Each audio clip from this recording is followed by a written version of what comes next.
What you are about to hear will blow your mind and give you six-pack abs without even exercising.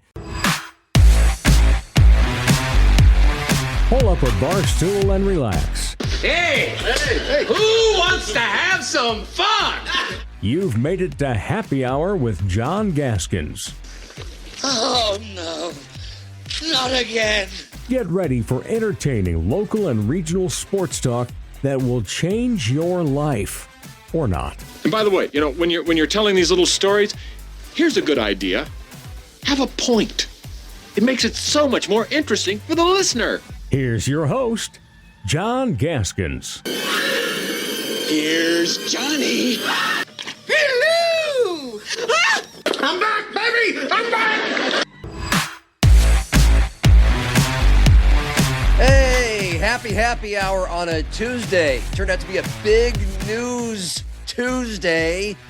A development, some would say shocking, from a story that had become such a feel-good story locally and nationally for USD softball. We'll get to all that. My thoughts, remarks.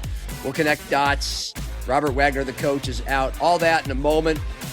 Jerry Palesci, the voice of USD women's basketball, is with us today. Not to talk Coyotes, but Sioux Falls will be putting in a bid to host opening round games, those new play-in games in the expanded NCAA tournament starting this upcoming March. He has all the details on how you put bids in and what he can tell us about how the NCAA tournament decides these sites. Sioux Falls has never done it in NCAA men's basketball. They have bid before, but now this may be a better opportunity. And I can't wait to hear all about it. And our final Timberwolves talk, at least until the team makes a big move now that the season is over and it ended with such a loud, painful thud against the Spurs. What kind of moves will they make?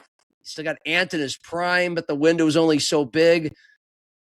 Chris Johnson, USF head coach, diehard Wolves fan. Johnny Oppold, co-owner, Orion Pub, the Wolves Watch Bar. If you've missed them, they've been fun. They've been entertaining. These guys have a lot of insight, and we'll get to it. But, yeah, big story today. USD softball went from, wow, what a wonderful weekend, to, whoa, wait, what just happened? 3 days after the Coyotes' first ever NCAA tournament trip and win in the program's 48-year history. This was their most successful season. And 2 days after a clip of associate head coach Shannon Pivovar's uplifting "I'm so proud of you" video went viral. Multiple millions of people now have seen it. And for all the right reasons, everything that's great about college softball made Coach Piv a star. Her boss, head coach Robert Wagner, all of a sudden we learn at 2 p.m. today, is no longer the coach after a decade at the helm, saying on his Twitter account that he is stepping away after 10 years in Vermilion. The university releasing a short statement saying there will be a coaching change, a change in leadership for the softball program, and a national search will begin immediately for the next South Dakota softball coach. That's it. Nowhere in the statement did the university thank Wagner for his 10 years and the incredible last couple weeks the Oats just had, winning the Summit League tournament for the first time ever. Like, these were the two best weeks in program history. They were the ultimate underdog story, and they beat a Power 4 team in Louisville a day after they had a fifth-inning lead on the number one team in the country, Nebraska. So this certainly appears to be based off of statements made, and that's all we can go off of.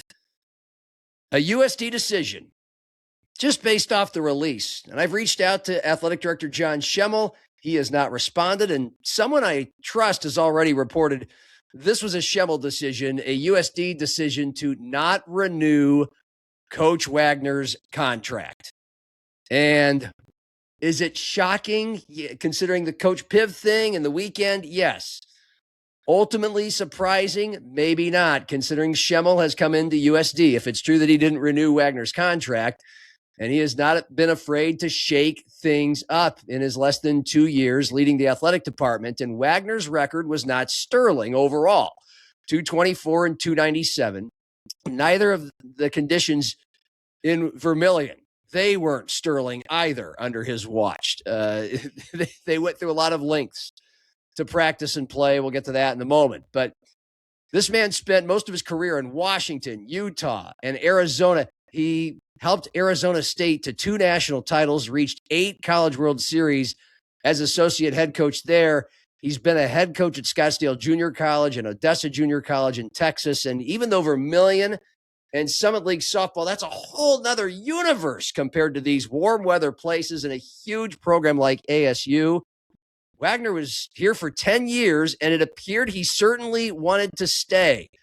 The full tweet today that he gave to announce he's no longer the coach, quote, "For my entire adult life, I have been a United States Marine and a coach. That's my resume. USD gave me the opportunity to live out my dreams. My family and I have given everything to Vermilion, the USD softball program, and Vermilion for the last 10 years. This year's team accomplished things that had never been done in the history of the program. It has always been my intention to finish my career at USD. Therefore, I will be stepping away as head coach of USD softball." Those last 2 sentences don't gel, do they? It's always been my intention to finish my career at USD. Therefore, I will be stepping away. So maybe this is a retirement and his career is over based off of those 2 sentences. But again, word is that this was a non-contract renewal, that this was a USD decision. Brian Betcher, former sports information director there, tweeted today that this was the case. He was informed, Wagner, that he will not have his contract renewed. A lot of contracts at USD are 1-year contracts in their athletic department. Don't know if Wagner's was that case year to year or not. Certainly in the bigger boy sports, you have to have longer contracts. Football, basketball, women's basketball. We all know Eric Peterson's going into the final year of his contract, and Schemmel's made a lot of waves by deciding to not extend that, despite Peterson being a top 3 Summit League Coach of the Year candidate this past year for what he did. So, again, Schemmel's not afraid to rattle the cages. The timing of this is just crazy. But if these things are true, and I trust Brian Betcher, he's incredibly well connected in the Vermilion community, then this Schemmel must have made up his mind before this run happened, where all the feels were happening for USD softball. Another thing Brian Betcher tweeted, considering those conditions under which Wagner coached, starting 10 years ago when David Herbster, the man who came before Schemmel, hired Wags. Brian Betcher tweets that Wagner's teams set up batting cages on Coyote Landing, spent a year practicing inside an old warehouse off campus, spent another year driving to Sioux City for practices, and made numerous trips to Yankton, but they won anyway and created their best recruiting pitch these last few weeks. Here is Robert Wagner just a week ago. We thought winning the Summit League tournament, going to the NCAA tournament for the first time, was a big, wonderful deal for Coyote softball and Robert Wagner. We hadn't seen anything yet after they challenged the Huskers and beat Louisville. And then before that, in the game that they lost in extra innings to Grand Canyon, the Coach Piv viral moment. Before all that, I asked Robert Wagner about 10 years in Vermilion, what he's learned in facing the challenges, a mid-major in a tiny, maybe the smallest Division I city in America, has thrust at him, and what he's learned.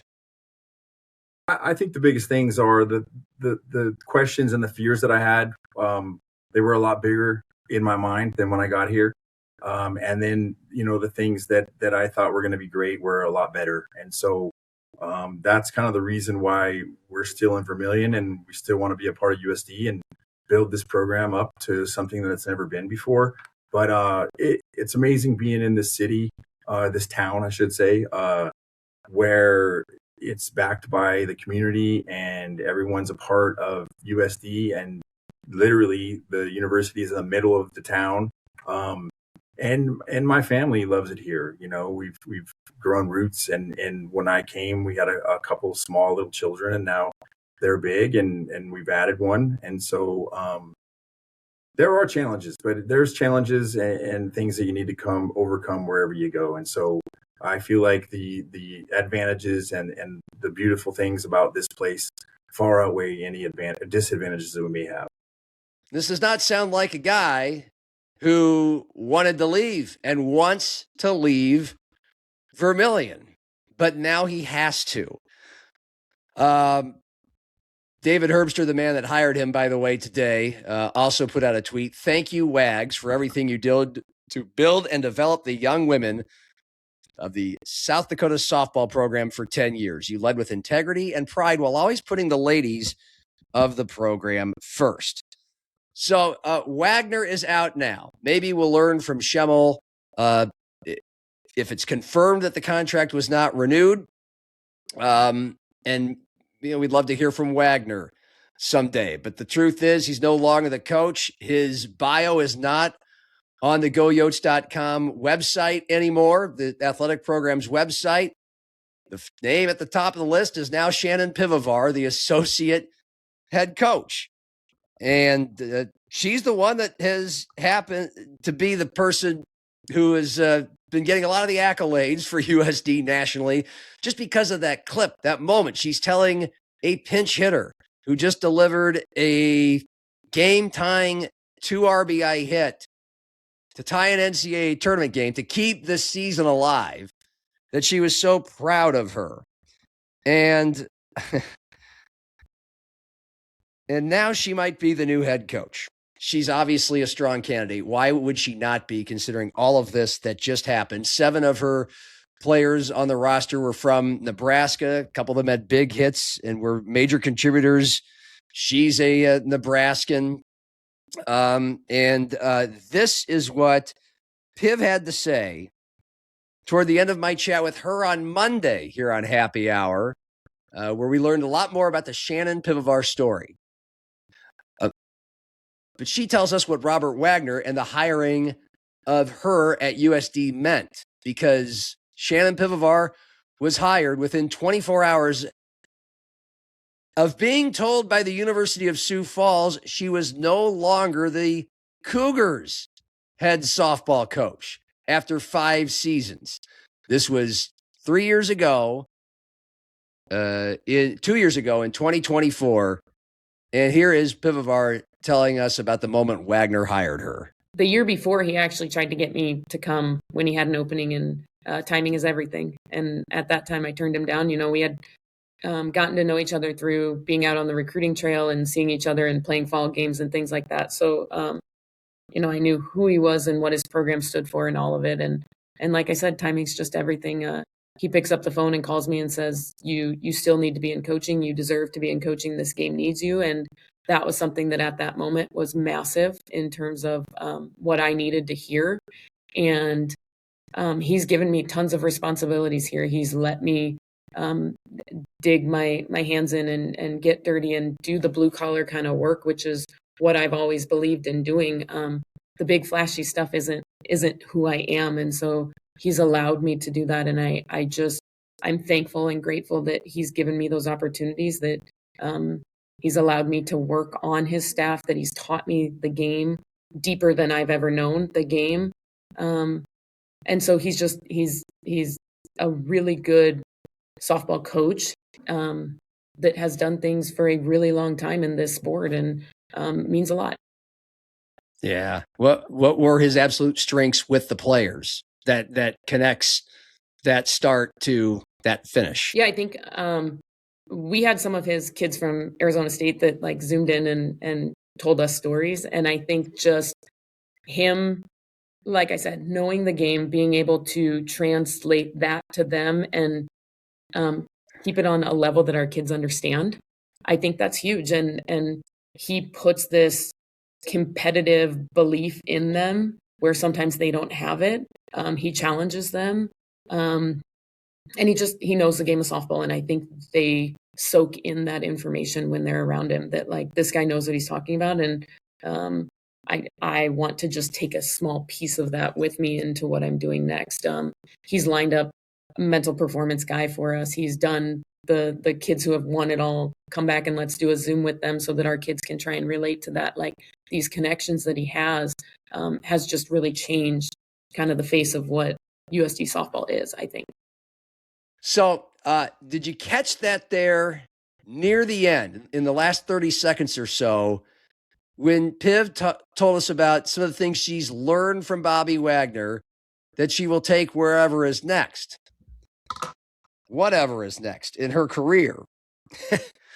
Well, that next could be either University of South Dakota softball coach or probably another job somewhere else. Because if they do a national search and they don't hire Piv as the head coach, I'm going to guess the new head coach, most head coaches hire their own staff. And Piv will be on her way to coach somewhere else. But she'd be a really good hire, clearly.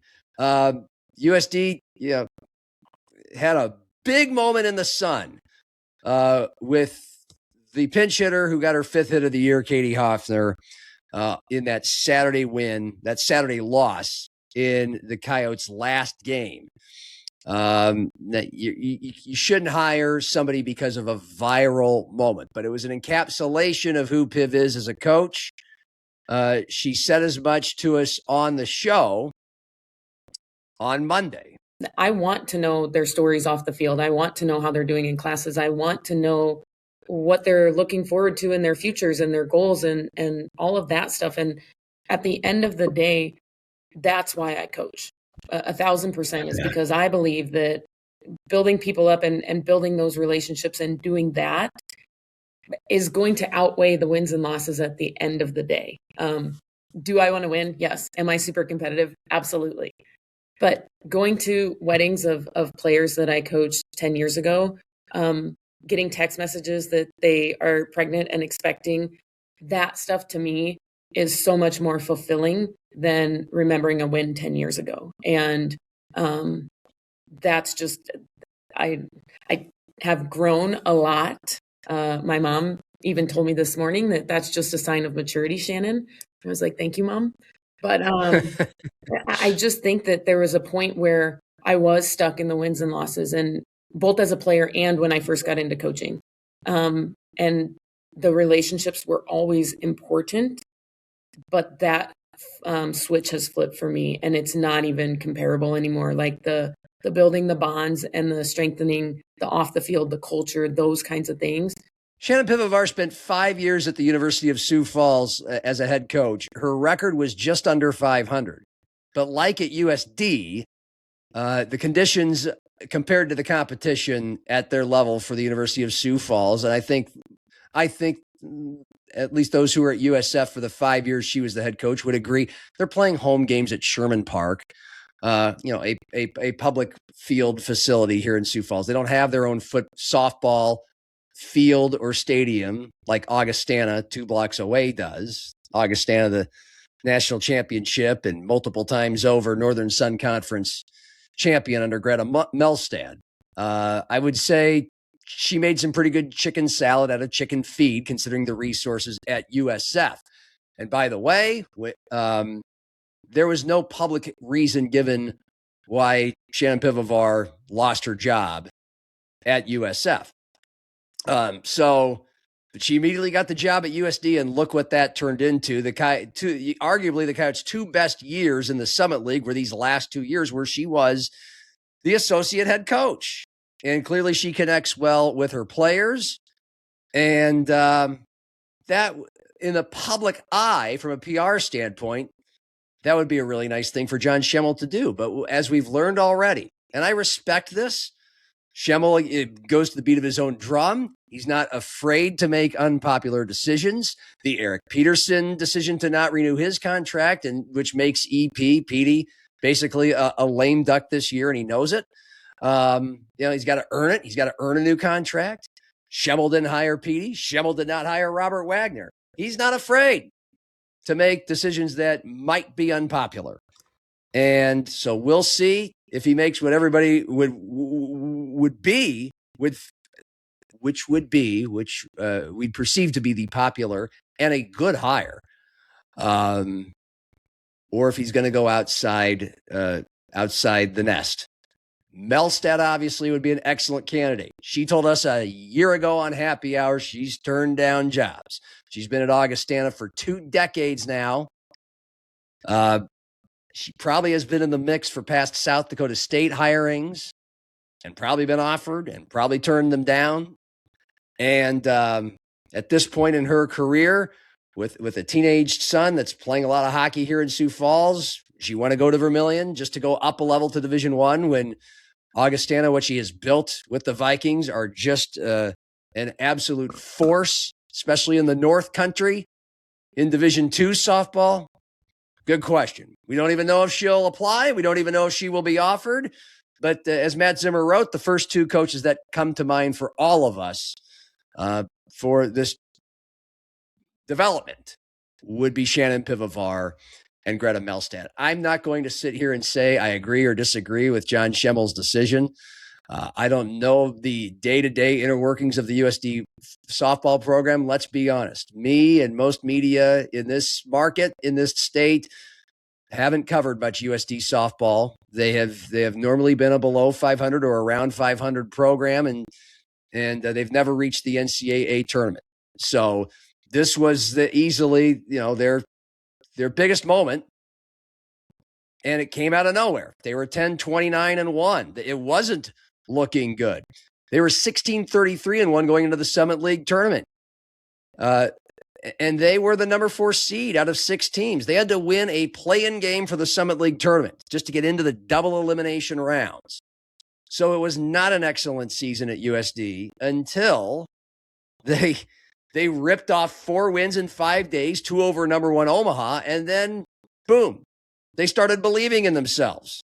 And listen to the interview with Coach Piv about how Wagner, Piv, other coaches, mental sports psychology coaches, Piv talked about that. I mean, it's an incredible story of never giving up, believing in yourself, and then going out there and actually doing things you never thought that were possible.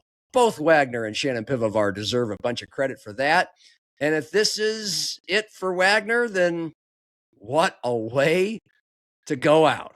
What a way to go out as USD softball coach. And maybe this wasn't the case 2 weeks ago, just 2 weeks ago before the Summit League tournament started. But he left the program in a better spot than when he inherited it 10 years ago.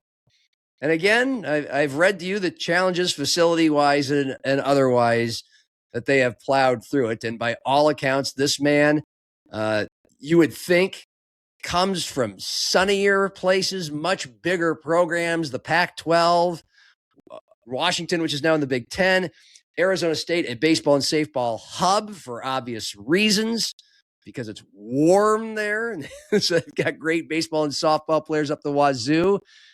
And he came to the smallest Division I town in America, and it was hard. And his record was not great. He gutted it out for 10 years and said he loved it here. So just a tip of the cap to a former U.S. Marine, a thank you for your service for our country and for USD softball. And it will be really intriguing to see what's next for that program. What a day. On with the show. It's still Happy Hour with John Gaskins, so go ahead, have another.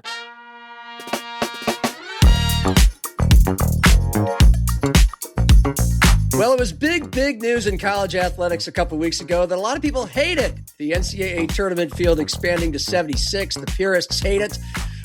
Gives more teams an opportunity, and we can put on our boxing gloves and decide if that helps out mid-majors like the Jackrabbits and the Coyotes or not. And we talked about that here on Happy Hour last week. But the new thing is, the good thing is, the exciting thing is, maybe Sioux Falls can be that second site to host the opening round games, the play-in games, what we currently known as the Dayton Games, that take shape on Tuesday and Wednesday before the Field of 64 and the national holiday convenes on that Thursday and Friday every year. And the question is, okay, maybe Sioux Falls popped up on a couple people's lists about this, but is Sioux Falls going after it? The answer I got on Friday from a very good source was yes. And that source is Jerry Pileshi. He's the project director for Sioux Falls Sports Authority. You also know him as the voice of the University of South Dakota women's basketball team. He joined us on March 30th to chat about the Yotes' great run through the WNIT, but also about these sort of things. Sioux Falls hosting all kinds of big events in the NCAA, all sports, and beyond. And so we thought we'd get him back on here today, now that the expansion to 76 is official and starting next March. So first of all, thanks for joining us, Jerry P. The summertime is bidding time on NCAA events in the future that you're hoping to bring to Sioux Falls, so we should have more updates. But go ahead, confirm on the record for us. Give us a viral moment here. Is Sioux Falls eagerly, aggressively seeking to be that second host city? Absolutely. With something that as soon as when the NCAA and the committee were talking about expanding the tournament that we had our eye on. And truth be told, if you go back over the course of the years, the first four in itself has been something that Sioux Falls has always kept their eye on in terms of, is there a way to pull this out of Dayton? Is there a way that you can have this opportunity in Sioux Falls? And that has never come to fruition. And it's become pretty clear with the NCAA that Dayton is a venue that is full out locked in, a venue in a city that is locked in permanently for that first four in the opening round. And even with the bid specs that have come out for the expanded tournament, it has mentioned that it's going to stay in Dayton, and then they would like to find another city that is not in the same time zone as Dayton, which happens to be Eastern time zone, so that they're exploring other cities. So for us, why wouldn't we? I think that's the biggest question, is why wouldn't we take an opportunity and take a stab at trying to get this into Sioux Falls? Because ultimately for us, it's always been one of those questions of everybody going, what's it going to take to get an NCAA tournament here for men's basketball? This could be it.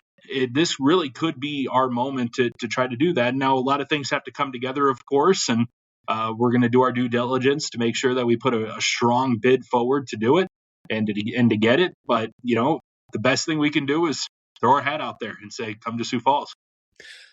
Why could this be it? Why is there a better chance for Sioux Falls to get this than in the past with one of those Field of 64 opening weekends? Yeah, I think one of the biggest keys here, John, is that the last time that we talked, you mentioned at the end of March, brought up kind of the time zone difference for the central time zone and how competitive that is. So if you look at this across the landscape of what the central time zone even is, you're looking at Chicago, you're looking at Minneapolis, Omaha, Kansas City, New Orleans, Dallas, San Antonio, Houston. A lot of the heavy hitter cities are within the central time zone. So that does make it hard to compete when you're talking about venues that have 18 to 22,000 seats. And we don't have that here in Sioux Falls. So that, that's a little bit harder there too. But for an opening round, you start looking across the landscape, and we don't know this from the NCAA. We don't have any indication. We just have off of what the bid specs show. But you just start thinking in the sense of the tournament in itself, where would the best possible fit for the opening round be? And is it a city like a Minneapolis? Is it a city like Des Moines, Chicago, who already has what would be the first, second round now, and they're normalized into that Thursday, Saturday, or that Friday, Sunday window? Or is it a city like Sioux Falls and a city like Dayton, in a sense, that really would embrace the opening round? And maybe it's not, an 18,000 seat venue. Maybe it's a little bit smaller. Maybe it's a city and a community that rallies around basketball that would come out for whoever's playing in it, whether it's a Texas that's an 11 seed that gets sent to an opening round, or maybe it's one of the mid-major schools that a city can kind of cheer for and get around. And for us, we're not unfamiliar with mid-major basketball. So I think that's another key component of this, is that part of the expanded bracket is that, mid-majors are probably going to be in the opening round. So why not find a city that kind of embraces that? And I think that's one of the key areas for us when we're looking at this, and thinking we have a pretty good, opportunity to at least put a good foot forward and to try to, take a stab at this, is because this is a community that truly embraces basketball. You look at what they have done with the Sanford Pentagon, with the Division I games over the course of the years, and the teams that have come here, and with the Summit League tournament, how that turnout is every single year as well. This is a great basketball community, and for us, we're trying to put that in front of the NCAA and get them to bring that here. So, I mean, you just went through all the reasons why Sioux Falls has a hard time competing for those opening round games in Central Time Zone. Minneapolis, Chicago, Kansas City, Omaha's had it. Des Moines has had it. They're all bigger. They all have bigger arenas. Even Birmingham, New Orleans, Tulsa, all in the Central Time Zone. And then when you look at similar sized cities to Sioux Falls, like the closest thing, period, would be, as far as I've been able to tell through research, Boise and Spokane. Those cities are just both barely bigger than Sioux Falls. Spokane is a much bigger metro, but it's about the same sized city proper, and their arenas are about the same size. You've said you got to have 12,000 seats. The Denny has just barely that for basketball. So do Spokane and Boise. They've gotten some advantages in the past by being out in the Western time zone, obviously, for those late night games, right? That's partly why they've gotten it. And they've done it before. And when you do it before, they come back. That sets up this, for these sort of play-in games. For one, I wonder if those cities would want play-in games when they've already had field a round of 64 and round of 32 games in the past. And then I look at a list that says Albuquerque, Boise, Omaha, Spokane, Wichita. That's just a Sports Illustrated article. 5 possible sites. All these places have already done it. So I wonder if they would want to just keep doing that every few years instead of the play-ins every year. Looking at Dayton versus Sioux Falls, Dayton's arena is just over 13,000, not much bigger. The city's much bigger than Sioux Falls. But I just thought I'd get all that information for people's sake. You don't know what Spokane and Boise and Albuquerque and cities like those are thinking. What kind of information would you or do you have from the NCAA about Sioux Falls' chances of ever getting this? So really not a lot of indication in terms of what it would take, because anytime we put a bid in for any event, it's not like we get a list back as to here's the reasons why you were given the bid, here's the reasons why you weren't given the bid. So a lot of it for us is kind of just being able to put our best foot forward. We don't know what other cities are going to be bidding on it. We don't know who else is looking at it. We don't know if a Minneapolis thinks that, the opening round wouldn't necessarily fit them. It won't for next year, because Minneapolis is actually a first, second round host, along with Omaha, if I'm not mistaken. And then I think the regional finals in Kansas City. So there is a upper Midwest stronghold for next year's tournament, if I'm not mistaken on that anyway. But in terms of the outlook on this, John, I think is when you look at a comparison to that of a Dayton, when you look at some of the other cities that might be right in that same realm, it just opens up that door of that possibility. Because, I think there is a little bit of that of, whether, I don't know if it's a stigma. For me, I love the idea of expanding the tournament because I thought it would open the door to something like this. And I think we'll take a really good shot at it. But you're also talking about expanding that group of first 4 to 24, and that's 12 teams that you have to, house and put into hotels and working with that space too. So from our understanding with the bid specs is that it's looking like they want 2 venues, not necessarily 3 or 4. So it's going to be Dayton and one other, at least from the way that everything reads to us. So in terms of the bid and all those in the placement around those lines, we just got the information last week. So a lot of it right now is just kind of checking the boxes, check venue, hotels, try to line everything up, because once this goes, once the bid gets put in, it's just in their hands and they're going to have to make a quick decision, and you'd be blinking and all of a sudden it's March of 2027 and you're going, okay, here we go. So a lot of it for us is once we now have the information as to kind of what they're looking for, we're just lining everything up. Okay. You kind of hinted at it because, again, we're just seeking information for people to know what this involves. The opening round is now going to feature, as you said, 24 teams. It has been featuring how many? 8, I think. It's been 8 in Dayton with 4 games, 2 nights. which means, well, now we're looking at 24 teams and 12 in each of the two cities. So, as you said, Sioux Falls would have 12, and and two venues. I'll start with this. Which would be the second venue? I'm guessing the Pentagon. No. What I meant by two venues is Dayton being one. Oh, Dayton being okay. one city, and then they're looking for a second city. Okay. So All two right, different venues to host the full 24 opening round. Okay. So all the games would be at the Denny. We would have 6 games, and I'm guessing 3 games each day, Tuesday and Wednesday. Would that be it? Correct. Okay. 12 teams. Last time we chatted about the possibility of Sioux Falls hosting men's tournaments, the round of 64 and 32 games. You said now we're looking into hotels and these teams needing 4,000 square feet by NCAA requirements of meeting space. They have meetings, and I'm sure they simulate basketball with the space that they use.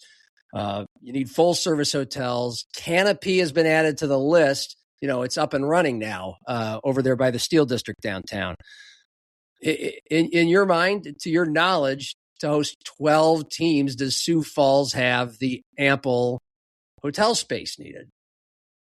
I think it's one of those situations here where it depends on what the NCAA and the committee ultimately is wanting to balance, right? So we talk about opportunity of being that basketball type of community that's going to come out and support. We know that. So for us, the hotels, we have wonderful hotels and great hotels. It's just a matter of how do you split everything up and in terms of what the NCAA is looking for with their requirements. And I think for the opening round and the way that it's structured, where you would have teams playing on Tuesday and on Wednesday, you wouldn't necessarily have 12 teams collectively all together all at once, taking up all the rooms necessarily. I think there's an opportunity there to where we could put something together to make it work. It's a little bit different than when you get into that conversation, that first, second round, because of course they're looking for that bigger venue, bigger city. It's been a little bit harder to take that down away from a city like a Minneapolis or that of a Kansas City, so on and so forth, or a New Orleans. But for this, in an opening round, when you do like a city comparison to that of like a Dayton, the way it looks like we would have a good opportunity, even with the hotels and the configurations of how we can, host a team. I think there's some wiggle room on this in terms of an opening round. I don't know that for sure. The NCAA doesn't give us, again, any form of guidance on that.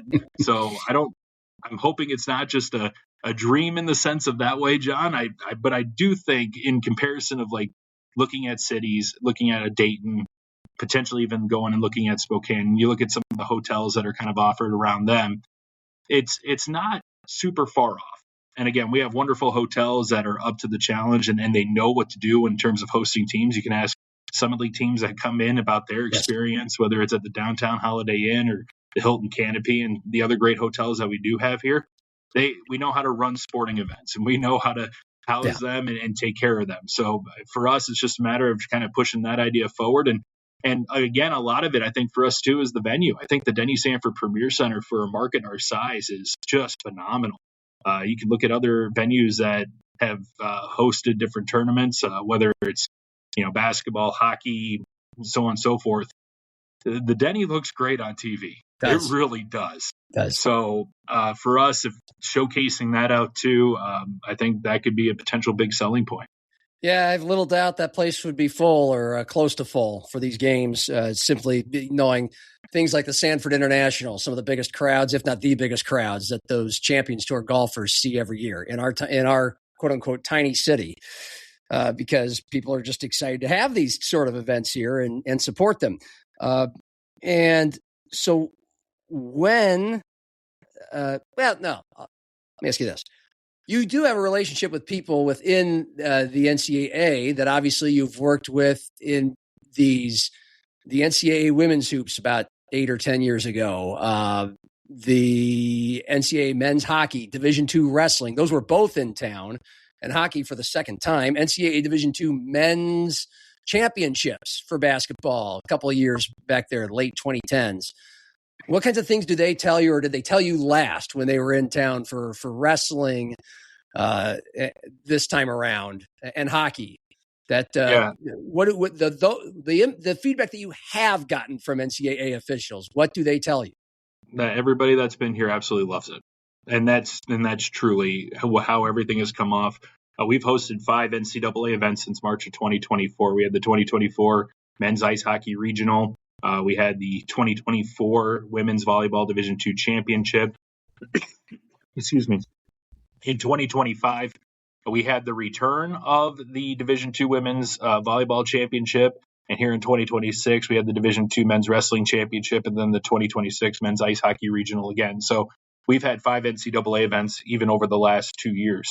And for volleyball, I always go back to this one. I know for Division II and the way that this all came about is they had a venue conflict for 2025. When we concluded 2024, we found out about that, and we were with the committee and taking them for just a post-tournament dinner and had a little conversation there, not necessarily with our NCAA rep who had to kind of shield her ears for a moment, but the committee was like, we don't have a place for next year, and said, hey, if you enjoyed the experience, let's talk about next year. And that's how we got it back for 2025. So the relationships that we have built with the NCAA have been very strong. I know the men's ice hockey in the regional that have been here in 24 and 26, they have been just really excited about having it in Sioux Falls. They love the venue. That's the same with Division II wrestling.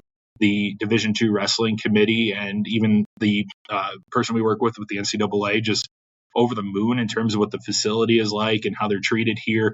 And the attendance has been strong across the board for all of our events that have taken place here. So all the feedback that we tend to get from the NCAA, John, is once they're here, it's wonderful and it's awesome. And, you hope that continues to pay off here into the future. I know we've talked a lot about basketball, but it's also bid portal season for all of those other events here in the future. And we're going to be putting in those bids as well coming up. So we're going to be very bid heavy, and we hope that our past experiences, of course, pay off into the future, because we always talk about how the events that we're doing is our addition for the next one. Yeah. What events are you putting bids in for, and when are you submitting everything? So the bid portal will open up here this summer, and then the official bids have to be placed in by the fall. They will announce the winners sometime in the spring, from what it sounds like, from next year. The events that we're looking at, of course, are the ones that you would think opening round for Division I men's basketball being one that everybody has been looking at. Sorry, excuse me. And then, the Division II men's and women's basketball, we'd love to have that back in Sioux Falls. I was here, a little while ago. They've kind of moved that to Evansville for the last few years, but they get that back out onto the road. It'd be really cool to have that back here in Sioux Falls. So, of course, we're keeping an eye on that one. We're looking at Division II volleyball again. They love their experience at the Sanford Pentagon, so hopefully that's something that we can continue down the road. Division II wrestling, I want to, same thing with them. They love their experience with the Denny Sanford Premier Center and being in Sioux Falls, so we'll look at that as well. So a lot of this right now, John, is we take these events and you lay them out on a big piece of paper and the dates in which that they want to host their tournament. We go to the venues, we have to go to the hotels. So right now it's a lot of information gathering, but the men's ice hockey regional is a big one too. I think that is one that if we can have that, if the NCAA would let us have it every single year, I think we would gladly take it. Love that event. It's so much fun. It's a great showcase for Sioux Falls. It looks big time too on TV. So I think that is one that we for sure are going to be looking at too, is the men's ice hockey regional. For what year? Do you know? These years would be for 29, 30, and 31. Okay. We've had D1 women's basketball a while back. I think were those regional finals when we had them? That was a regional, yes. Yeah, like to go to the Final Four to determine who's going to the Final Four. But they do it a different way now, correct? I mean, is that so what kind of are we going to bid for D1 women's basketball, or is that just kind of not possible? But because it's something we're going to take a look at in terms of the dates and where they sit too, and we'll definitely take a look at it in the sense of the regional. The biggest thing there, John, is that they switched that, and Gino Oriem actually made comment on it during the course of this women's basketball tournament this year, is that what they did was they split the regional sites from 4 down to 2.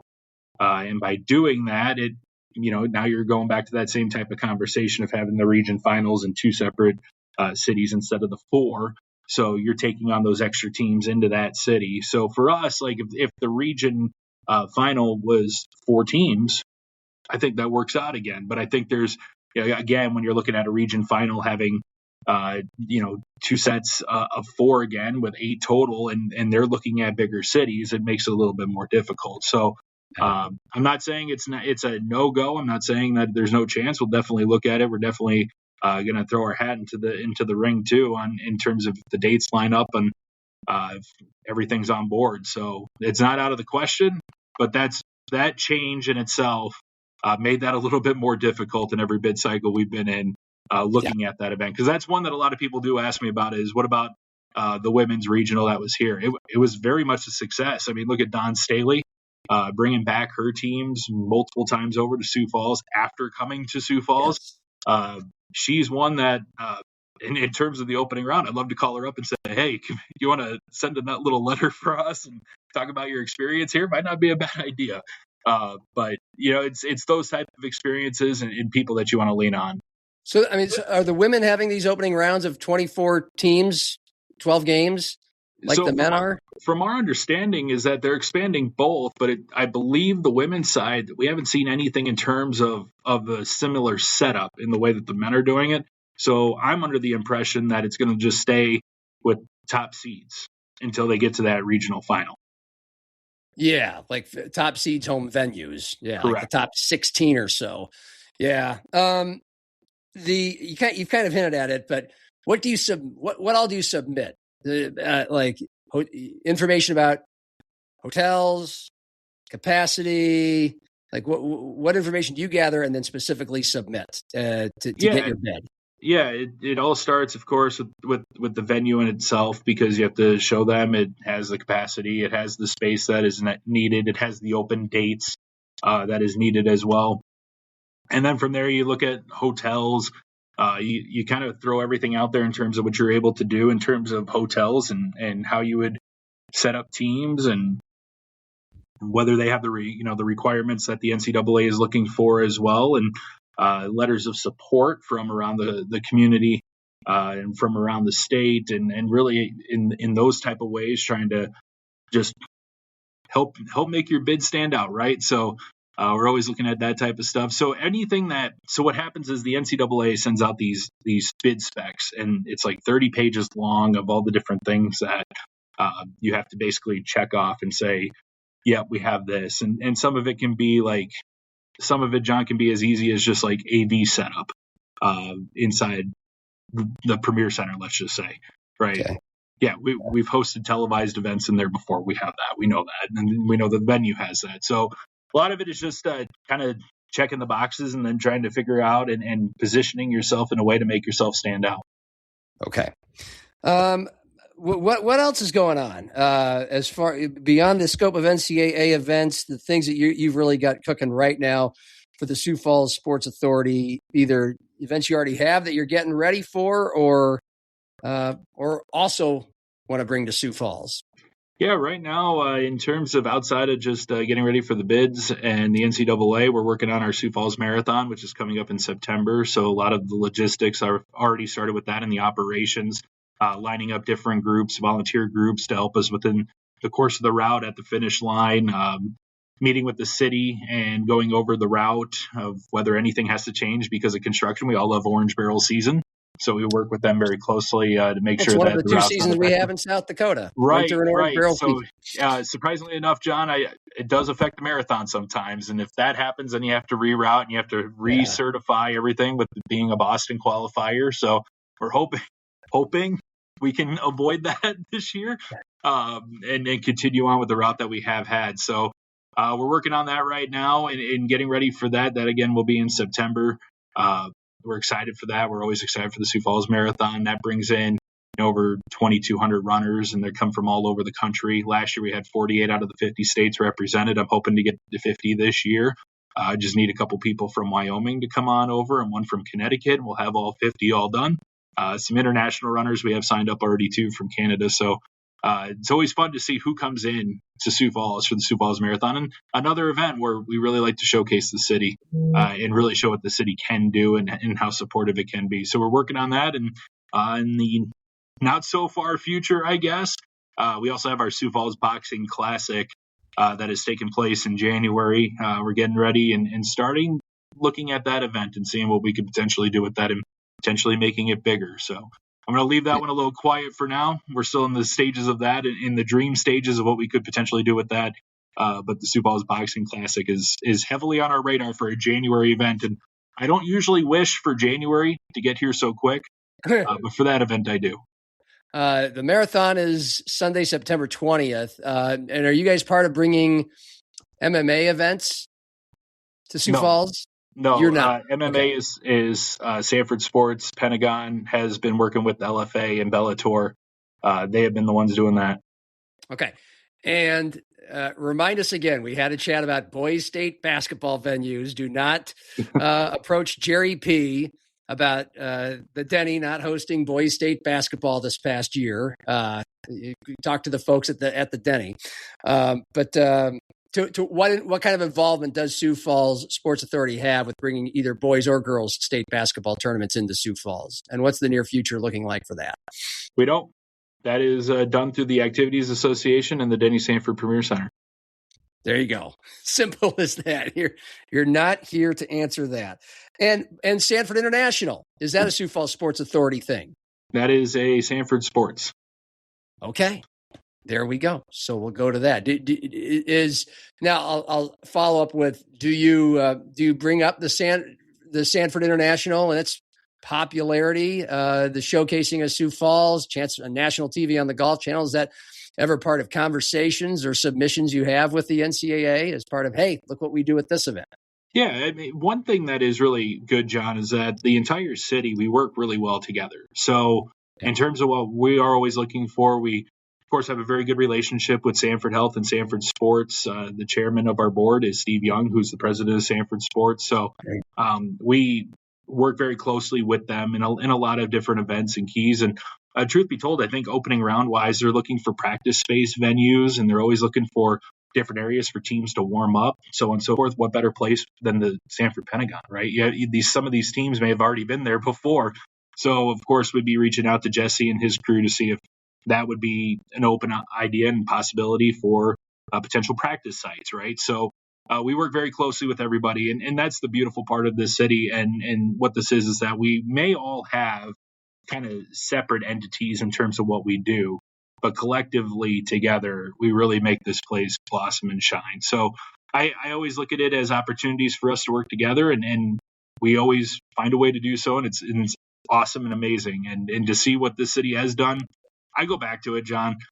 I grew up here, and to see this town go from, having the sports in which we had, I've always grown up going to Skyforce games, and then, the Stampede started. That was always fun. We had the Storm in town. We didn't have NCAA events, right? So to see that grow from nothing to where we're at today, where we've had 5 in the last 2 years, which is remarkable for really a city our size, to see that and the different opportunities to have the Sanford International here, and to have a big tennis tournament that's here as well through Sanford Sports. Like, this place is a hotbed for sports, and it's what helps makes this community what it is. I love Sioux Falls, and anything I can do to make Sioux Falls an even better place, like, I'm going for it, which is a big part of the reason I love my job here, and a big part of the reason why when this came out about expanding of the tournament, Thomas and I really looked at each other and we said, let's go. Let's go for this and see if we can get it here. So we're dreaming, and we're going to shoot for the stars, man. They hired the right guy. Congratulations on all the work you've done and all the things you've helped bring to our city to this point. And good luck with the bids. And maybe I'll send you a T-shirt that says, "We're not responsible for state basketball." I don't mind having the conversation, though. I do love it. It's just, I get it. It was a little different this year. It was a little bit more difficult just with the calendar in March, right? But hey, we're all fighting for space, right? So it's, but ultimately, yeah, everything will work out, and we'll have boys basketball back inside the Denny here soon. Yeah. Not my job. That was a slogan or a commercial somewhere, right? Not my job. Jerry P, appreciate it. Thanks as always. Jerry Pileski, Project Director, Sioux Falls Sports Authority. For video producer Cordell Wright, I'm John. Happy hour and cheers. It's still happy hour with John Gaskins. This round's on me. To paraphrase the great philosopher Dr. Seuss, don't be sad it's over. Be happy it happened. But are we really? Are we really sad that the Minnesota Timberwolves season is over, considering the destruction from games 5 and 6, 29 and 30-point blowout losses to knock the Wolves out of the playoffs to end the season? And are we really happy it happened? I mean, it was awesome to see the Minnesota Timberwolves go on another playoff run, win 49 games, take down their first round opponent, who it's so long ago now because the NBA playoffs take so long that I can't even remember. Who did we go see the Wolves beat, Johnny Ops, in Minneapolis in game 3? The Nuggets. That's right. Yeah. Hey, at least they beat the Nuggets in the playoffs again. Those are experiences we can't take back. But, man, there's been, I don't know if misery is the word to use, but there's been a lot has happened since Friday night when we were all excited to watch the Wolves at Orion Pub and then watch them lose by 30 at home to the Spurs. So this is probably our last Timberwolves talk for a while, unless some major moves are made and we want to talk about them, which just might happen considering the clarity that was given in those last 2 losses to the Spurs. So welcome in once again here on Happy Hour. Die-hard Wolves fans, our guys, Chris Johnson, University of Sioux Falls basketball coach, and Johnny Oppold, the co-owner of the Orion Pub downtown, who shared the booth with me. We encouraged Chris to come, had a booth and everything. But, all it ended up, it was fun for about 30 seconds. And then imagine, Chris, a room full of pissed off Wolves fans for about 2 hours. Yeah, I really missed out on that one. Tough. It was a tough way to go out. I think, again, it just goes back to their immaturity. It got hard real fast. They didn't play well to start the game for basically all but the first game of the series.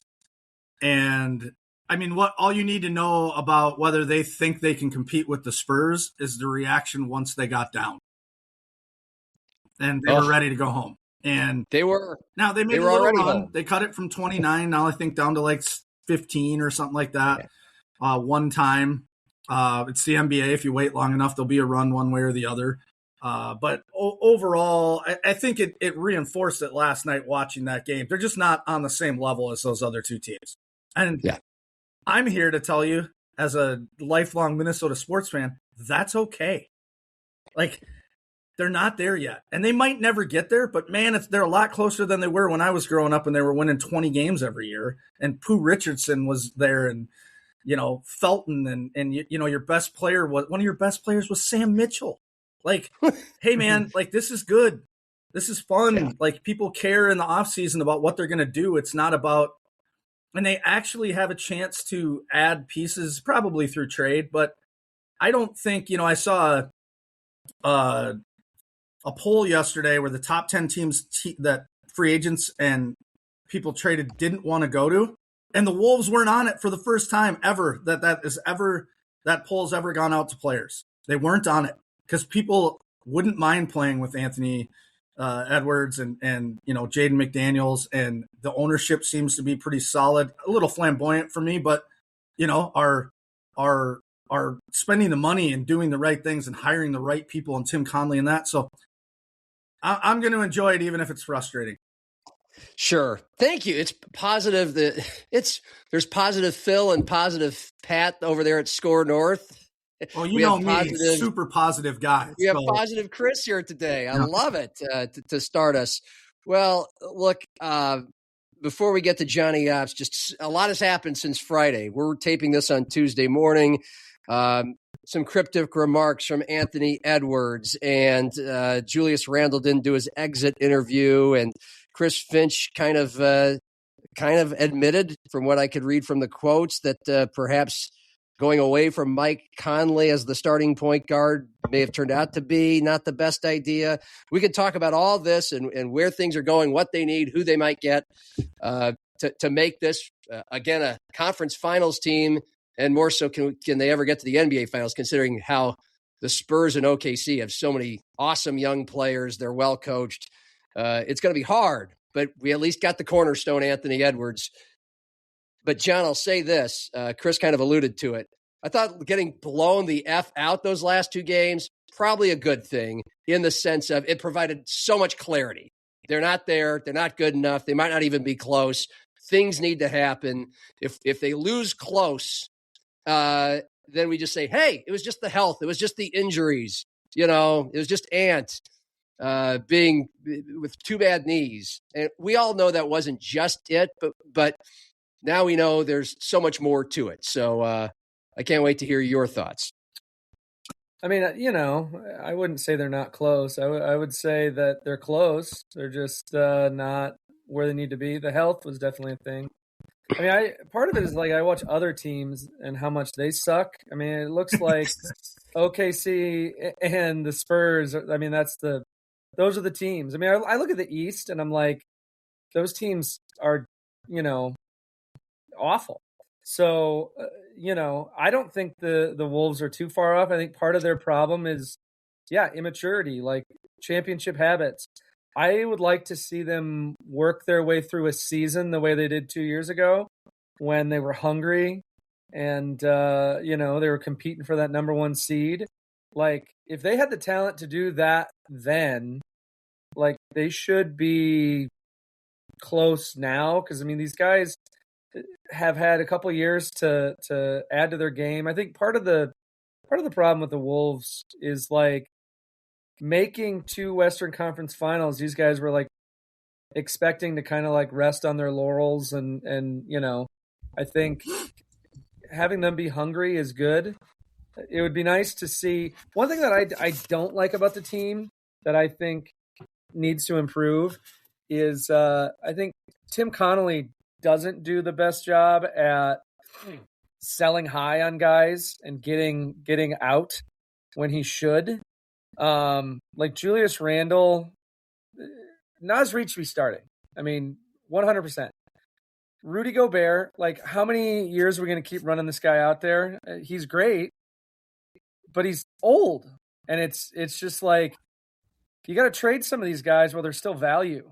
That's the one thing I worry about is like, they have this window and now you got a Gobert that you're not going to get what you need to back from him. I don't think. You might have to package Randall and Gobert together, but they're both old. So it makes it kind of difficult. I think that they can retool pretty quick, but I think pace has to be part of the ingredient. And playing with pace is not Rudy Gobert. It's not Julius Randle. You need guys who can run. I'd like to see him get younger at some of those spots, even if it means rolling with somebody who's not quite ready yet in Baron J or something, and then maybe having a backup center that's like we saw with what was it, Kispert or whatever, the guy for the Spurs. What was the guy for the Spurs, the backup? Luke Cornett. There you go. Kispert's a 3-point guy.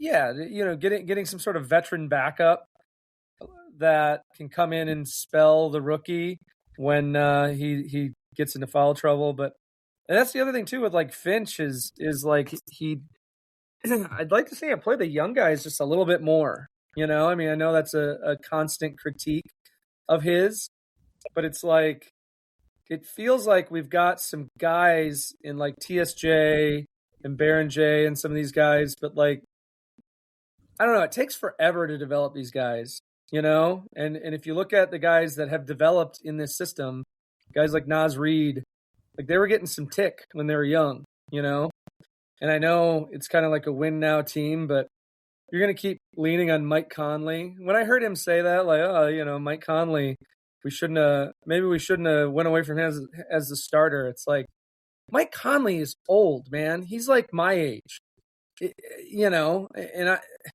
you can't be 40 and be a starting point guard on a freaking championship basketball team. I'm sorry. So some of that stuff, I don't know. I just get kind of disappointed with the way they think sometimes, because it's like you look at where they were 2 years ago and you look at them now, and it's like the NBA has changed so much in those 2 years. You know, they were built to beat Denver, and they did that, but Denver clearly is not that great anymore. So you got to be evolving, and it doesn't feel like they're doing it quick enough. Okay, I'll let Chris respond to that. I do want to interject. I just want to clarify the Finch remarks. You know, this is from the Star Tribune, Chris Hine. Finch thought that by starting Dante DiVincenzo, he would get the best version of him. Proved correct, by the way. 12 points a game, 38% from three, best plus-minus rating of regular contributors on the team. He affected winning in a positive way, and I think the Wolves felt his loss in the series against the Spurs, but he wasn't a true point guard, and Fitch termed it in his end-of-season press conference, a day after the season was over, that the decision to start DiVincenzo a point guard created some original sin, quote, flipping Ant to the point guard spot just on the eve of the season. It certainly helped with Dante, but it probably didn't put everybody in the best position there, Ant included. So he didn't exactly say we should have had Mike Conley as the point guard, but perhaps I think what he's saying is it might have been better to have a true point guard instead of Anthony Edwards, because as we saw, Ant taking the ball at the floor, very ineffective, unhealthy and hurt, right? Because he would do it slowly, and that affected pace that John thought the Wolves needed more of. So just want to clear it up. He didn't say we should have had Mike Conley as the starting point guard this year.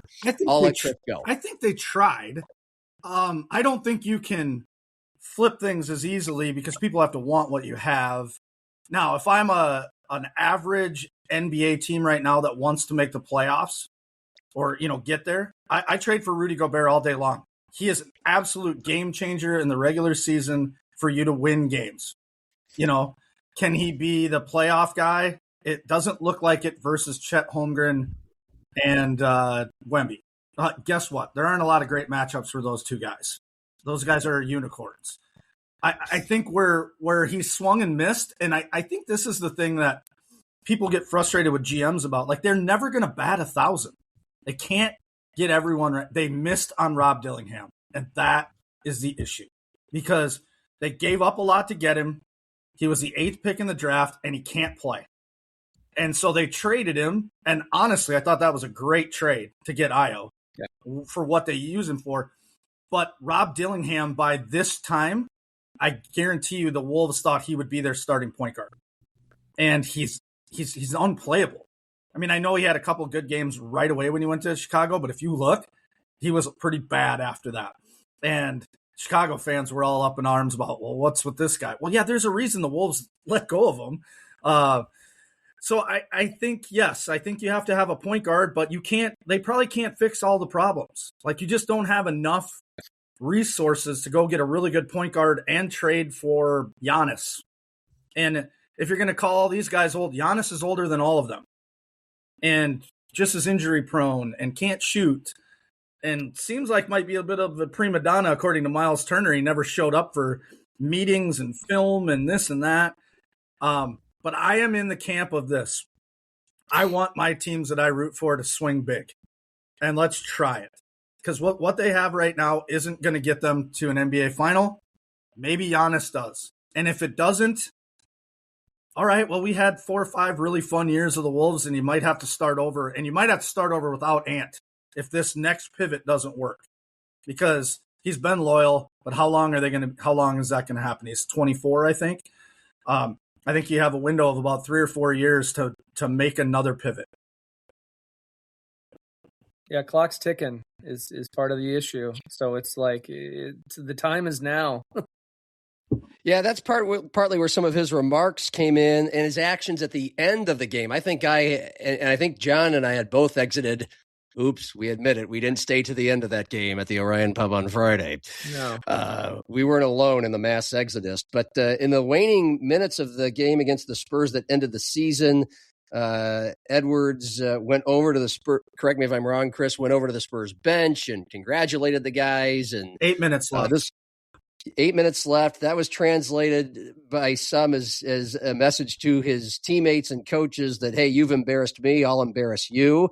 I don't buy that. I don't buy that's that. That's a strong accusation. I think Finch checked him out for the. I mean, when you check out the star player with 8 minutes left in a 30-point blowout, you're waving the white flag.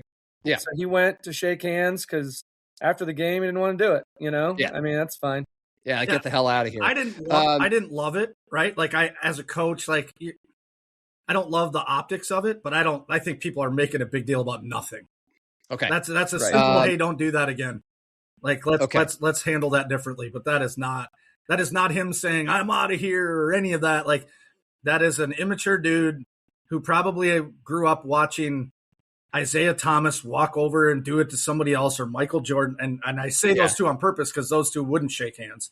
Of course, the most famous walkout was, the Pistons had won back-to-back world titles with the bad boy squad in 89 and 90. And then the Bulls finally. Yeah. I should have used the Kevin McHale, Isaiah Thomas at half court as McHale's walking off the floor with 2 minutes left, hugging each other and dapping each other up. Like, okay. I don't love the way it looks, but it's seriously a non-issue. The issue on this team is that no one is willing to hold Julius Randle and his immaturity and his babiness and his moodiness, which they talked about. I mean, who do you think Jaden was talking to? Who do you think, or Nas and Jaden? That's the issue, and I get it. Like, it's so easy as a college coach for me to sit here and be like, why don't you hold him accountable? Sit him down. Well, I'm here to tell you, in the NBA, the guy who's making $30 million a year has a lot more power than the coach who's making $4 million. And that is a slippery slope. And if you take him out, then you get absolutely nothing. Can you win when you're down to 7 guys and now you're not getting anything from him? I wish I would have been able to watch and see. I wish they would have sat him down, but it's such an easy couch coach thing to say. And what now with Julius? I mean, I agree. When I saw the headlines, saw the remarks, it feels like the players that I think Tim Conley wants back, unless he has to trade any of them to get Giannis, another topic we can keep going on with, that they don't want Julius Randle on the team anymore. And correct me if I'm wrong, does he, like the Timberwolves, not owe him as much money as they thought they did now because he performed so lowly? Where do we go? Where do we think they're going to go from here with Julius Randle? What are they? I think he's got a year or two left on his contract. I think it was kind of like an under market deal too. I mean, I think he kind of took less to stay on the team. I mean, one of the things with Julius Randle that it is kind of funny is like he got traded here. He seems like he doesn't fit. I would say like his pull on the team is probably less than McDaniels and Nas, because some of those guys are viewed as like the future cornerstones of the team. Plus the fact that like I just think that like he's never really, I don't know. They like treated him with kid gloves. I think he's gone. I also think that like he could have been traded twice. I think when they were trying to get Kevin Durant, when they were trying to get Giannis halfway through the season, like for some reason when they made that trade for him and for DiVincenzo, it felt a lot like they were trying to keep DiVincenzo and they were going to flip Randle for something that made more sense, and nothing ever materialized because nobody wants him. Like that's the issue, right? Like the word is out that he's moody and all these things. And I don't know if you guys read the Star Trib article about as soon as the trade deadline hit, like his play went down, the players kind of secretly saying he wasn't engaged and all that. Like, I get it, right? Like if John Hart's talking about trading me to Alaska to a D2 in the middle of the season, like I'm human. I'm going to feel a certain way about that. But how delusional do you have to be to feel like, well, how could they trade me for Giannis? What? Like, if John's talking to Duke about John Shire, I'm out of here, guys. Like, he's bringing him in. Like, that's part of the deal. If he can make that deal happen. I know that's a weird analogy, but like, yes, we're human and you want to give a little bit of grace because it would bother you, right? Like, he just built a house, I think, in Minneapolis and all that. Like, there are some real life things going on there. But man, to have the belief that you're untouchable for a top 3 or 4 player in the league, come on, man. Like, you got to be more professional than that. And that's the word I keep coming back to with him. Not showing up for the exit interview. And there might be a real reason, right? Like, he might have had a family thing that they don't want to talk about publicly. But if it was something they could tell us, they would. If it was a legitimate reason, they would have told us by now. So I'm leaning towards it wasn't legitimate. No, and after how he played in that last series, like, it just looks bad. Like, you're the guy that played the work. I mean, closeout game, he scored 3 points. 3 points. I really supposed to be your number 2 option. I really believe this saying, and it's kind of cheesy, but if you're gonna stand there when they pat you on the back, you better stand there when they kick you in the butt. And he could have went so far by just showing up on that dais and saying, "Hey man, I was awful. I don't know why. I'm trying to figure it out. I don't want to let my teammates and the fans down like that ever again." And everyone would have softened. Because we're human too, right? Like, a guy would have said, "Hey, I wish I would have played," but and he didn't take advantage of that, which is just dumb PR on his part. Well, he didn't even do the interview. I mean, he's like the only Timberwolf that didn't do a postseason interview. By the way, John, he scored the first 2 points of the game. That was his only field goal. He was 1 of 8 from the field in a series where he averaged under 13 points, 1.5 assists per game. That actually feels high. Assists? How many turnovers? He's the assist leader during the year.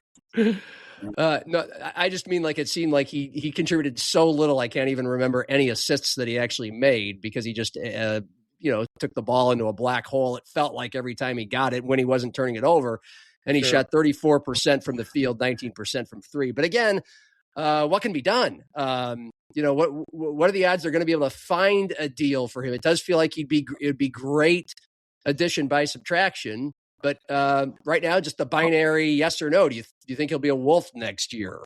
I don't. I don't, and I think it's going to be really hard to trade him. But I think this.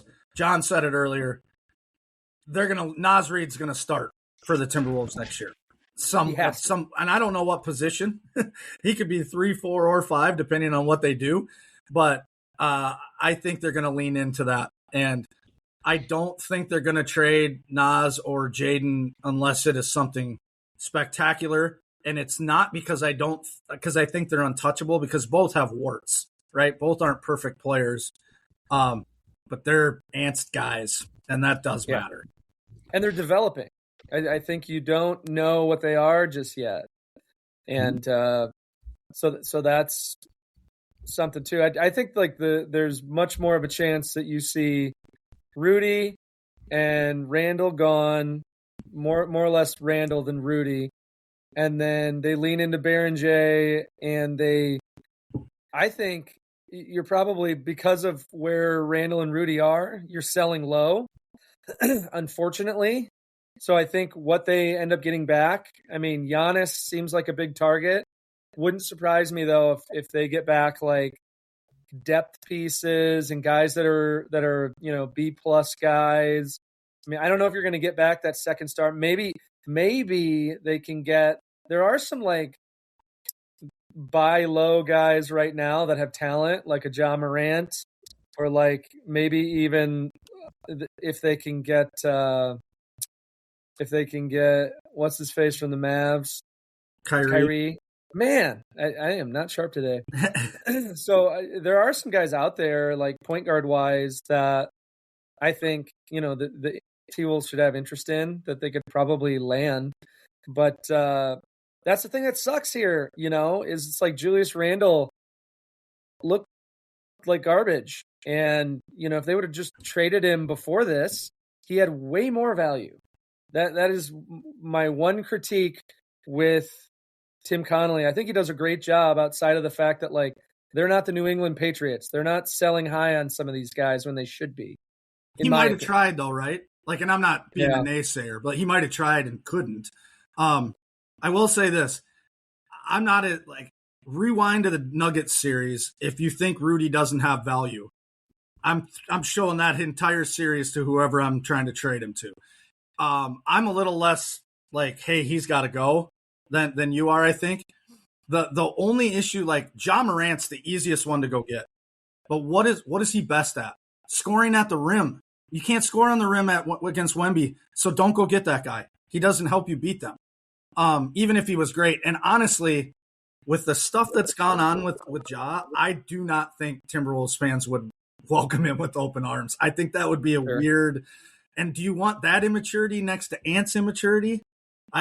Ooh, man. No, the answer is the answer. If it's me, yeah. I don't know. But I also get that. I don't know that Ant's as immature as people make him out to be. You know, I think that, you know. I was talking more off the floor stuff. You know, what has Ant ever done off the floor?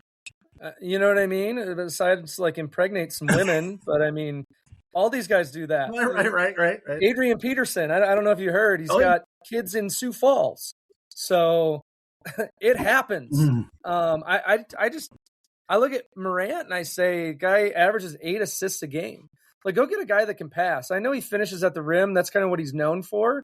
But at the same token, like, if you could just get a guy that is like a pass first, and I don't know that, I mean, Morant probably doesn't look pass first in Memphis because he's playing with a bunch of boobs. But, like, if you're playing with Anthony Edwards, you're a pass first guy. Trust me. Yep. He's the alpha in the room.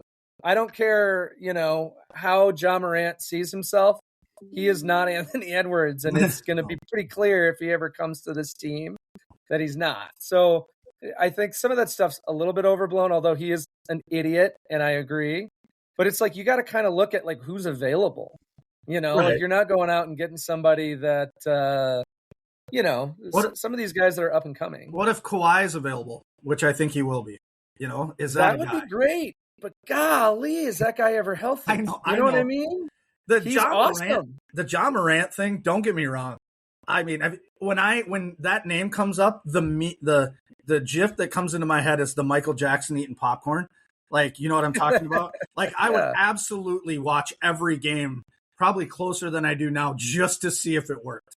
Right? Like, that would be an exciting deal. But I don't see Tim Conley making a trade for a guy who's gotten worse the last 4 years. Like, we all remember when he dominated the Timberwolves in a couple of first round series, but he's not that guy anymore. And that's the scary thing. But there's going to be big changes. I don't think there's any question that he's going to try, right? Like, trades are hard. Like, you got to have the other guy has to want to do the deal. But I think he's going to try really hard.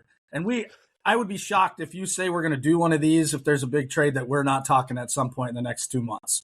Good. Well, good. I'm here if you're here.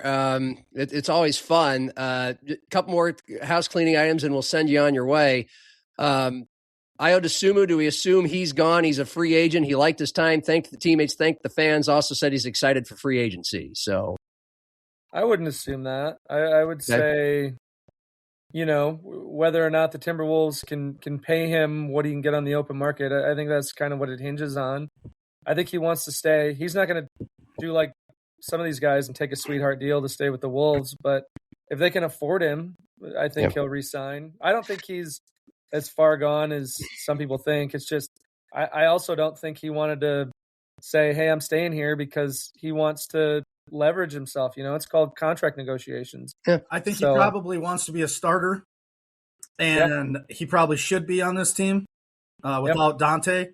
And I think they'll probably overpay him to some degree because they can't replace him. They used assets to go get him, and they probably are going to have to spend an extra $2 million a year to keep him. But they can because he's on their team as long as they stay under the aprons and don't get in that kind of trouble. I think they'll probably do everything they can to get him back in a Wolves uniform. Do you guys think, like, will they explore a trade for a more high-profile point guard, and then if that doesn't work, they resign Ayo? That's kind of the thing that I was thinking is, like, the only way if he leaves is there like a Kyrie trade, or, you know, they go get someone else who's a little bit more high-profile, like a veteran. I don't know.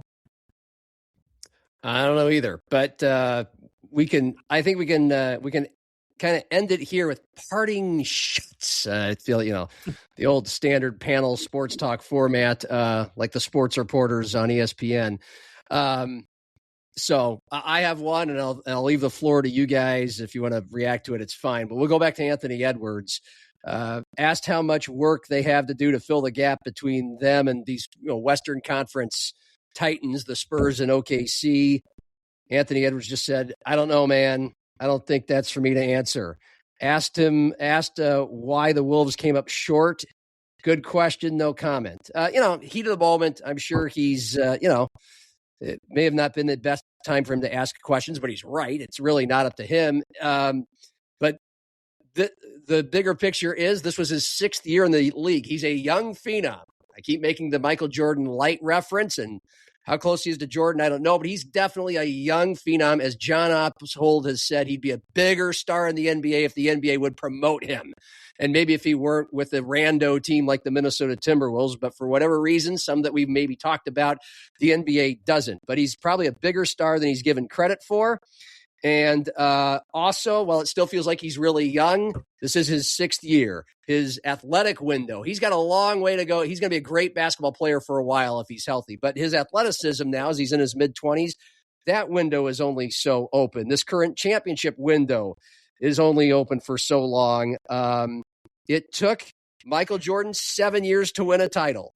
LeBron James, 9 years to win a title. Giannis, 8 years. So it takes some time. Even Kobe and Shaq together, 4 years. And I'm not quite putting Ant in that class, but again, he's definitely the star, and you definitely need to figure it out and get it right around him while he's still your guy and still is the centerpiece of a title opportunity. And he certainly needs help because already Wemby and SGA have more help. And that's why these teams are better than the Wolves and are surpassing the Wolves. And everything we just talked about, it's, get your popcorn ready for the next 2 months to see what they can put around him, including maybe the head coach. I want to see Finch stay, but we talked about that before the series was over, and they got pummeled. So I'll leave the floor, the rest of the show, to you two. Chris? Yeah, I kind of twofold here. I think Ant was really frustrated with what you talked about because he came back compromised, injured, and watched Julius Randle not give effort. And that's frustrating. And that's why I think Julius Randle won't be on this team. Is you have a superstar come back hobbled, and that doesn't happen in that league very often. Guys don't put themselves at risk like that. So I love him for that. And then secondly, and maybe most importantly, if you are on social media or you're reading stuff in The Athletic or wherever you get your info, when you hear constantly over the last 3 days that they're going to build around Jaden, Naz, Ant, and Berenjay, that is coming from the front office. They want that out there. They want Ant to know, like, our plan is your guys here, and I don't know if Berenjay is his guy, but like, that's who we're going to build around. Like, that stuff doesn't get out unless they want it out. And they want it out. They want Rudy and Randall to realize that you're on the trade block without me having to tell you. And they want people to call them and say, hey, what will it take to get Rudy and that kind of stuff. I just think at the NBA level, and Tim Conley, he runs such a tight ship. We never heard about the trade with Burkett, right? Until it happened. You never heard you heard rumblings because, 6 months prior, but not during that. Same thing with the Rudy trade. It came out of nowhere. He is a tight-lipped guy. For that stuff to start to leak out, he wants it out there. That's what I'll leave you with. Sure. Yeah, and that's part of my reason, too, why I'm saying, like, Rudy's gone, I think, because they're talking about Berenjay as being part of the future. And I like Rudy's defense, but, man, am I tired of watching him play offense. I mean, just like the amount of times he can't catch a good pass, it's so frustrating. I'm just sick of it. I'd rather, like, get somebody who's not as good at defense that can catch it and dunk it every time. Like, go, if they had, I don't know,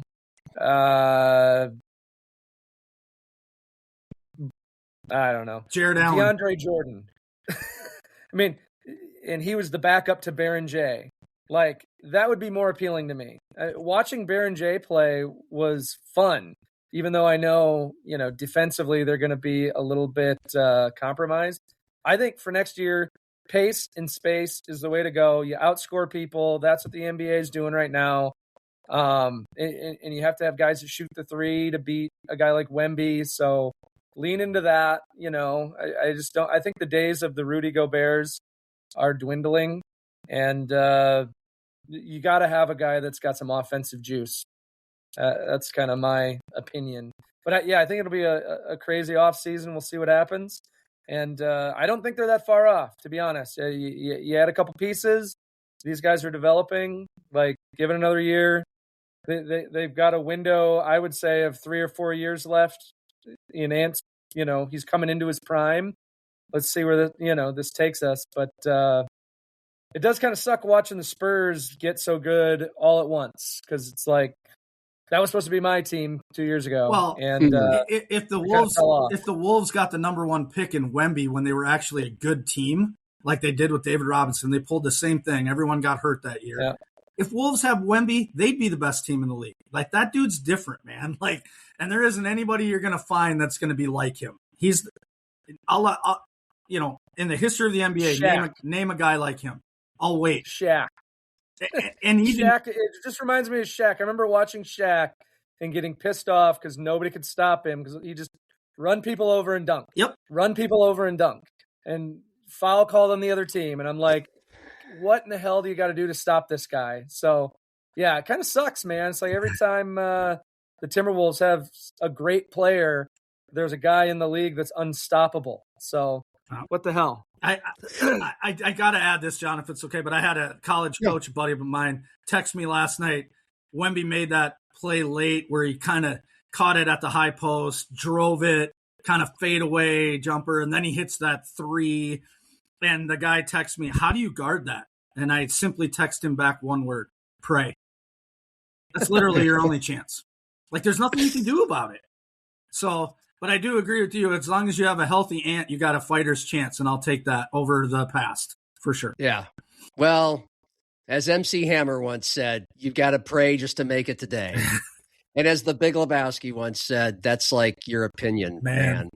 Hey, this has been just a ball.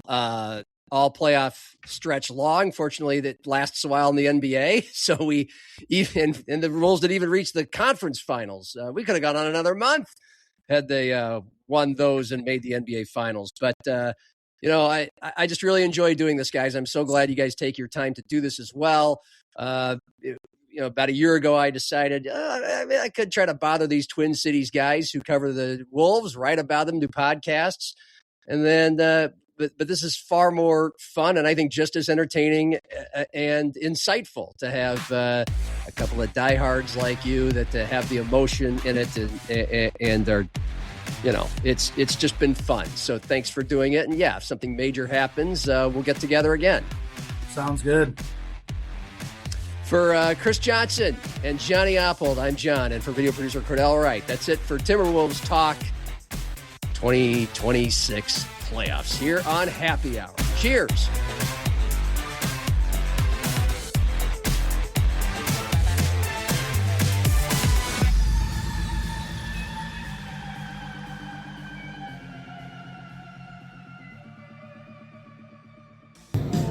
You need anything else, John?